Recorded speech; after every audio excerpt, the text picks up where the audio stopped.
Hello everyone, welcome back. This is Saloni Kabra and we are here at 12 minutes to CLAT and today we are going to talk about CLAT PG exam. तो CLAT के दो exam होते हैं, एक होता है UG which is for under graduation, एक होता है PG which is for post graduation. तो इन today's video we are going to talk about the exam which is for post graduation, यानी जिन भी स्टूडेंट्स को LLM करने में इंटरेस्ट है, this is the right video for you. So let's get into the video. अब आज की video में हम डिस्कस करेंगे कि how to start our preparation regarding CLAT PG. अब हाउ में सबसे बड़ा क्वेश्चन आता है when to start your preparation.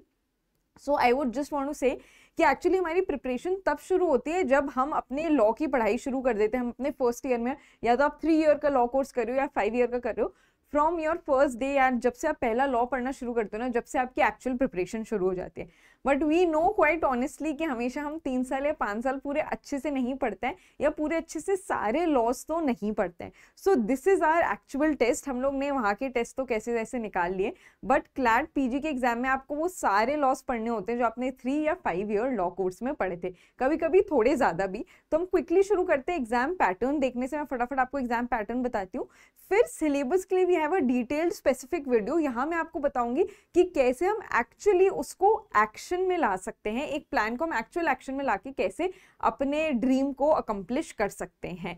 तो पहले देखते हैं हमारा एग्जाम पैटर्न कैसे रहता है. एग्जाम मोड होता है हमारा offline. This is quite similar to CLAT UG in many aspects. मतलब जो एग्जाम पैटर्न होता है उसमें जो कोर्स है वो काफी डिफरेंट है. तो एक होगा आपका एग्जाम मोड ऑफलाइन होगा. आपकी जो ड्यूरेशन होती है 120 मिनट्स की होती है, विच इज 2 आवर्स का आपका पेपर होता है. जो मोड ऑफ लैंग्वेज है ना, वो आपका इंग्लिश है. आपका पेपर सिर्फ और सिर्फ इंग्लिश माध्यम में होगा. जो आपके क्वेश्चंस है वो होते हैं 120 क्वेश्चंस और 120 मार्क्स का पेपर होता है. तो यानी आपका ईच क्वेश्चन के लिए आपको एक सही मार्क मिलता है. So and type of question is MCQ, multiple choice based होता है. आपका ऑब्जेक्टिव होता है, आपको 4 ऑप्शंस दिए जाते हैं, उसमें से एक सिलेक्ट करना होता है. 0.25 आपकी नेगेटिव मार्किंग है और हर राइट आंसर के लिए आपको +1 मिलता है. टोटल होता है 120 मार्क्स का. तो ये काफी सिमिलर है हमारे यूजी पैटर्न से. इसमें हमें एक चीज ध्यान रखनी है, क्लैट पीजी में अगर हम टॉप AIRs में आते हैं, so we can also aim for PSUs which is public sector undertaking. वहां पे भी आपको डायरेक्ट जॉब के इंटरव्यूज ऑफर होते हैं. तो अगर आप उनको भी एम कर रहे हो, देन ऑल्सो आपको क्लैट पीजी का एग्जाम देना होता है. अब क्लैट पीजी का जो एग्जाम है, क्लैट कंसोर्शियम कराती है. जो भी उसमें यूनिवर्सिटीज होती हैं, जो नेशनल लॉ यूनिवर्सिटीज होती हैं, उसी में आपको एडमिशन मिलता है. काफी सारे दूसरे कॉलेजेस भी हैं जो क्लैट के मार्क्स कंसिडर करते हैं. सो let's get into the video. आपको कौन सी स्किल्स चाहिए भाई इस पेपर को एक्सेल करने के लिए और सबसे अच्छे मार्क्स लाने के लिए? पहली चीज, अब ये वो पेपर नहीं है जैसे क्लैट यूजी था जो आपसे एक्सपेक्ट करता है कि आपको लॉ के बारे में नहीं आता हो, आपको बस पेपर देखना आता हो, आप में एप्टीट्यूड हो. ये पेपर आपका रियल टेस्ट लेगा, रियल टेस्ट ऑफ नॉलेज. तो जितना भी आपने 5 ईयर में पढ़ा है ना, उसकी एक्चुअल नॉलेज आपकी टेस्ट होगी. आपके जो भी कोर्स है उसमें आपके सारे लॉज आते हैं, constitution, criminal law, contract law, jurisprudence, environmental law, IPR, काफ़ी सारे जो भी अपन ने मेजर लॉस पढ़े हैं सारे आते हैं. तो उनकी एक्चुअल नॉलेज टेस्ट होती है इसमें. तो अकस्टम होने के लिए कि हमें समझ में आ जाए भाई पेपर किस तरीके से होता है, फर्स्ट थिंग फर्स्ट हम सबसे पहले एनालाइज करेंगे प्रीवियस ईयर क्वेश्चंस को. अब जो हमारा पेपर पैटर्न है ना, वो 2020 के बाद यानी 2021 से चेंज हुआ है. तो उसके जो भी रिसेंट PYQs है तब से लेके अब तक, वो एक बार आप सारे देख लेना. इजीली आपको ऑनलाइन अवेलेबल हो जाएंगे. आप वो सारे PYQs देखना और उस PYQs को सॉल्व नहीं करना है. हमें ये नहीं देखना हमें कितनी नॉलेज है उसमें, हमें कितना याद है, वो नहीं देखना है हमें, because this is not an aptitude exam. इसमें हमें याद करके करना होगा. बट हम PYQs में क्या देखेंगे, जिससे हमें एक्चुअल पता चल जाए कि कौन सा पेपर, कौन सा सेक्शन किस तरीके से फॉर्म्ड होता है, किस क्वेश्चन की कितनी वेटेज है, क्या क्या इंपॉर्टेंट है, कितने केस लॉज आते हैं, हमें किस किस चीज़ों पे फोकस करना होगा. So please analyse your previous year question paper. अब इसमें ना हमें ज्यादा टाइम नहीं लगाना है, you can take maximum 2 to 3 days, take the paper out. एक दिन में आराम से 2 पेपर आराम से देखो, चीजों को मार्क करो, मेक सेक्शन हेड्स कि ये कॉन्स्टी का है, ये क्रिमिनल का है, कॉन्स्टी में भी सब हेड्स बना लो। अच्छा ये केस लॉ से आ रहा है, ये फंडामेंटल राइट्स है, केस लॉज में भी ये केस लॉ की क्रोनोलॉजी पे है, ऐसे उसको आप पूरा बाइफरकेट कर लो। You are not school going students anymore, तो आपको स्पून फीडिंग की आदत नहीं होगी, आई एम श्योर इतना आप टेबल फॉर्म कर ही सकते हो। तो आपको एनालाइज करना है पीवाईक्यू, उसका रिजल्ट क्या होगा एनालाइज करेंगे हम, कि हम आइडेंटिफाई कर सके हमारी स्ट्रेंथ क्या है, वीकनेस क्या है। अब अगेन मैंने आपको कहा था आपको सॉल्व नहीं करना है, तो आपको ये नहीं पता होना चाहिए कि भाई मुझे इस टॉपिक में इतना याद है, इस टॉपिक में इतना याद नहीं है। हमें स्ट्रेंथ एंड वीकनेस कैसे आइडेंटिफाई करनी है, देखो 5 साल 3 साल हमने लॉ किया है, हर सब्जेक्ट हमारा फेवरेट नहीं होता है उसमें, और हर सब्जेक्ट में हम गंदे भी नहीं होते हैं। So we know that there are few subject जिसमें we can perform to our extreme capability, हम बहुत अच्छी पोटेंशियल के साथ उसमें कर सकते हैं। तो हमें वो हमारी स्ट्रेंथ्स अलग रखनी है, जो हमें बिल्कुल भी टॉपिक पसंद नहीं है, जिसको हमने हो सकता है नहीं भी पढ़ा हो कभी, उसको हम अपने से अलग वीकनेस में डालेंगे। अब स्ट्रेंथ्स में क्यों बोल रही हूँ, क्योंकि हम शुरू वहां से करेंगे, ठीक है। तो वैसे तो अगर आप 4th ईयर में हो अपने, तो आप this is the right time for you to start, क्योंकि जो आपका 5th ईयर की लॉज है आप उनको भी इस माइंडसेट से पढ़ सकते हो कि भाई मुझे एग्जाम देना है, और धीरे धीरे पीछे वाले जो हुए हैं, जैसे 4th से पहले जस्ट 3rd ईयर था, तो आपको हो सकता है 3rd ईयर का फ्रेशली याद हो, तो वो रिवाइज कर सकते हो। 4th ईयर का तो आप कर ही रहे हो, फिर 5th ईयर में यू कैन फोकस। तो ऐसे 3 साल का हम लोग साथ में कर सकते हैं। तो ऐसे धीरे धीरे वी हैव टू आइडेंटिफाई हमारी स्ट्रेंथ क्या है, वीकनेस क्या है, और उसके अकॉर्डिंग हमें शुरू करना है। लेट्स से मुझे लग रहा है पीवाईक्यूज देखे कि यार कॉन्स्टी से बहुत ज्यादा क्वेश्चंस आते हैं, which is actually true.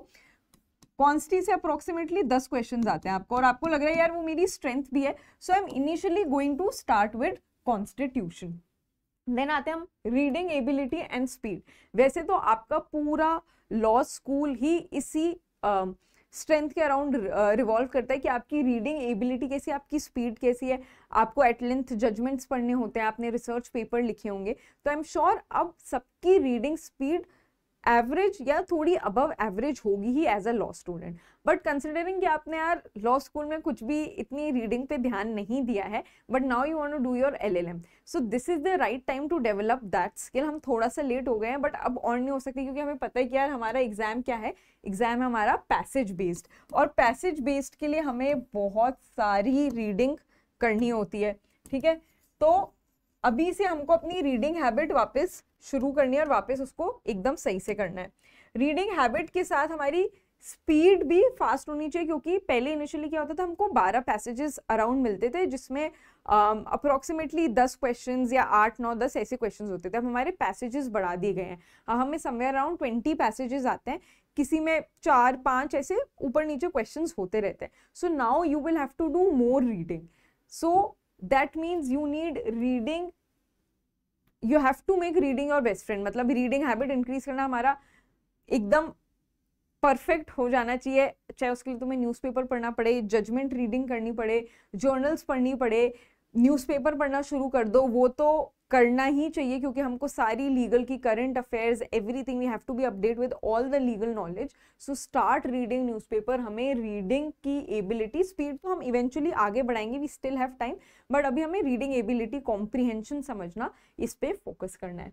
Then fluency in English, ये तो बहुत ही यार ऑब्वियस सी चीज़ है, ये तो कहने की जरूरत भी नहीं है कि आपका पेपर इंग्लिश मीडियम में होता है, कॉम्प्लेक्स पैसेजेस मिलते हैं, क्वेश्चन उसमें होते हैं, तो हमें इंग्लिश में फ्लुएंसी चाहिए। इन केस अगर आप इंग्लिश बैकग्राउंड से नहीं हो, तो इसलिए मैंने लिखा है that you start working towards it. हो सकता है आपने लॉ मेजरली हिंदी से पढ़ा हो, but now it's high time जब हम उसको इंग्लिश में भी इनकॉर्पोरेट करना शुरू करते हैं। फिर important concepts and landmark judgments. जब आप ये पीवाईक्यू एनालाइज करोगे ना, ये सब उसके बाद ही आता जाएगा। आप देखोगे कि इंपॉर्टेंट कंसेप्ट्स क्या है, जैसे कॉन्स्टिट्यूशन में आपको लेट्स से फंडामेंटल राइट्स या DPSP, directive principle of state policy, ये सारे इंपॉर्टेंट टॉपिक्स देखेंगे जिससे बार बार क्वेश्चन रिकर होते हैं, तो आपको समझ में आ जाएगा यार ये चीज इंपॉर्टेंट है, इस पे हमें फोकस करना है।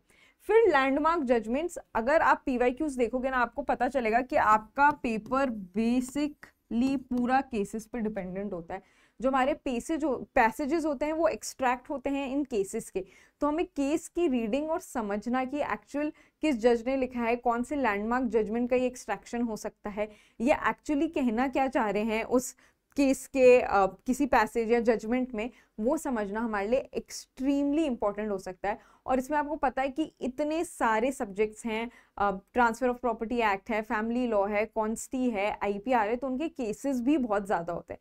उसमें से फर्स्ट हमें पिक करने पड़ेंगे कौन से इंपॉर्टेंट केसेस है। मान लो हमने 50 to 60 इंपॉर्टेंट केसेस की लिस्ट बनाई, फिर हम उसमें से देखेंगे लैंडमार्क कौन है, रीसेंट जजमेंट्स कौन है, और फिर उनको क्रोनोलॉजी में एनालाइज करेंगे। मान लो आप कोई केस देखते हो एक इंपॉर्टेंट सब्जेक्ट का, उसके लिए हम शुरू कैसे करेंगे पढ़ना कि भाई वो कौन से सेक्शन या कौन से लॉ से है। मान लो आईपीआर से है वो, और आईपीआर में भी ट्रेडमार्क से है, ट्रेडमार्क रिलेटेड है। फिर हम देखेंगे उस केस की क्रोनोलॉजी क्या है, वो स्टार्टिंग में आया है, उसके बाद उस पर कोई रीसेंट डिस्कवरी हुई है, या उसको रिमूव कर दिया गया है, या बेंच इंक्रीज कर दी गई है, वो सारी स्टडी करेंगे हम, उसकी क्रोनोलॉजी समझेंगे। फिर उसको रिपील किया है, उसकी वजह से कोई लॉ रिपील हुआ है, क्या हुआ है, वो सब पढ़ेंगे, और उसका अभी लेटेस्ट इफेक्ट क्या है, या लेटेस्ट लॉ है क्या उस टॉपिक पे कोई जो इससे रिलेटेड है। इस तरीके से हमें सारे केस लॉस को पढ़ना पड़ेगा। तो हमारा एम क्या है, इंपॉर्टेंट कंसेप्ट देखना, लैंडमार्क जजमेंट देखना, फिर आइडेंटिफाई करना उनसे क्या इंपॉर्टेंट केसेस है और उनको पढ़ना। फिर आते हैं हमारे मॉक टेस्ट। अब क्या है इसका, इस पेपर का you will see there is no fixed pattern as such की फिक्स्ड मार्क्स डिस्ट्रीब्यूशन नहीं है कि कॉन्ट्रैक्ट से 10 मार्क का आएगा, जूरिस से 20 मार्क का आएगा, कॉन्स्टी से 10 मार्क का आएगा, ऐसा कुछ फिक्स नहीं है। और ना ही उसके अंदर का कि कॉन्स्टी में से केस लॉज आएंगे आपके 5 मार्क्स के, ऐसा कुछ भी नहीं है, कभी भी शिफ्ट हो सकता है। तो हमें इसीलिए मॉक टेस्ट देने होंगे डिफरेंट तरीके के, जिससे हम लोग अगर कभी कॉन्स्टी से ज्यादा आ जाए, कभी कॉन्ट्रैक्ट से ज्यादा आ जाए, तो उसको सब चीजों को मेंटेन कर सके। So mock test are extremely important. और जैसे आप पीवाईक्यू को उसको एनालाइज करते हैं, वैसे ही मॉक टेस्ट देने के बाद हम उसको एनालाइज करेंगे to see where we are. फिर कॉम्प्रिहेंशन स्किल्स। अब कॉम्प्रिहेंशन स्किल्स तो मैंने यहाँ एक्सप्लेन किया ही है। कॉम्प्रिहेंशन स्किल्स क्यों जरूरी है, क्योंकि हमें समझ में आना चाहिए कि पैसेज में लिखा क्या है। क्योंकि ये पैसेज एकदम जूनियर लेवल के नहीं है जो आप यूजी में पढ़ रहे थे, अब ये होंगे केस बेसिस पे रिलेटेड, या किसी स्पेसिफिक रियल केस से उठाया हुआ, या किसी केस से मैचिंग कोई सिमिलर केस उन्होंने एनालॉजी सेम लगा के बना दिया। तो हमको कॉम्प्रीहेंड करके उसको डायरेक्ट रिलेट करना है कि वो कौन से जजमेंट से है। अब ये सब ना एक बार सुन के काफी ओवरवेलमिंग लगेगा, बट फर्स्ट टिप जो मैं आपको दूंगी प्रिपरेशन शुरू करने के लिए वो है कि stop planning and literally start doing. अगर आप सिर्फ पीवाईक्यूज या पुरानी चीजें भी एक बार सिलेबस निकाल के बस रीड करना भी शुरू कर दोगे ना, यू विल फील कि आप जहां आपको लगता है ना कि आप बहुत पीछे हो, आपको फील होगा नहीं यार we are somewhere in the middle of the situation. ऐसा नहीं है कि हमें कुछ भी नहीं आता है, और वहां से हम सीधा ऊपर ही जाएंगे, क्योंकि जो भी हम पढ़ चुके हैं उसको रिवाइज करेंगे, और जो हमें नहीं पढ़ा है ढंग से हम उसको वापस पढ़ेंगे और उसको मजबूत करेंगे। सो वैसे तो क्लैट पीजी आई थिंक आपको 1 साल पहले पढ़ना शुरू कर देना चाहिए, बट जैसे कि हम देख रहे हैं कि क्लैट का एग्जाम होगा दिसंबर स्टार्ट में होगा समवेयर अराउंड हमारा, तो अभी भी we have enough time to brush up on what we have already learn and start exploring of what we don't know. This is a wonderful exam अगर आप LLM करना चाहते हैं, PSUs में जाना चाहते हैं, या इन जनरल अगर आप किसी और एग्जाम की भी प्रिपरेशन कर रहे हो ना, सो आई वुड सजेस्ट एक बार इस एग्जाम में बैठना तो जरूर, क्योंकि एग्जाम दोगे तो आपको पता चलेगा कि अच्छा ओके आप PSU में जा सकते हो, आप किसी अच्छे NLU से मास्टर्स कर सकते हो। So this was all about CLAT PG and how to start your preparation. If you have any specific questions related to a specific subject or a section कि इसमें क्या है, इसको कैसे prepare करना है, please let me know in the comment box. I will definitely get back to you regarding to that. And we have recently come up with this batch called Zenith. ये पूरा comprehensive batch है अगर आपको CLAT के लिए पढ़ाई करनी है and you don't know कि आप कहाँ से शुरू करो, so you can start by joining with us. आपको सारी classes मिलेंगी, live classes मिलेंगी, आप वो recorded भी देख सकते हो at your own convenience, आप mocks दे सकते हो, analysis strategy सब कुछ मिलेगा.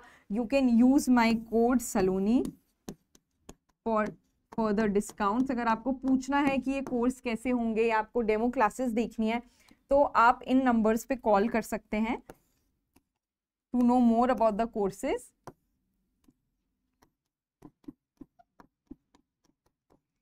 एंड ये है कोर्स का सारा स्ट्रक्चर कि आपको of course complete coverage of the syllabus, recording available होगी, आप अपने डाउट्स पूछ सकते हैं, डिटेल्ड एनालिसिस होगा, weekly legal current affairs, best educators, आपको मॉक टेस्ट मिलेंगे विद एक्सट्रीम डिटेल, आपके मंथली लीगल करंट अफेयर्स होंगे, 24/7 डाउट टैब अवेलेबल है आप लोगों के पास, आप उस पर डाउट फोरम पे जाके कभी भी डाउट पूछ सकते हैं। This is affordable and reliable course, सारे लैंडमार्क केस लॉ के आपको कंपेंडियम मिलेगी। आप वरना अगर if you are preparing on your own, आप एक एक लैंडमार्क केस को इकट्ठा करके उसको साथ में मिला के पढ़ते हैं कि कॉन्स्टी के अलग, IPR के, यहाँ पे आपको सारे कंपेंडियम, सारे केस लॉ साथ में मिल जाएंगे। And in case if you have any more doubts on CLAT PG, please let me know, and if you plan to join the batches, I will see you in the batches. Bye bye.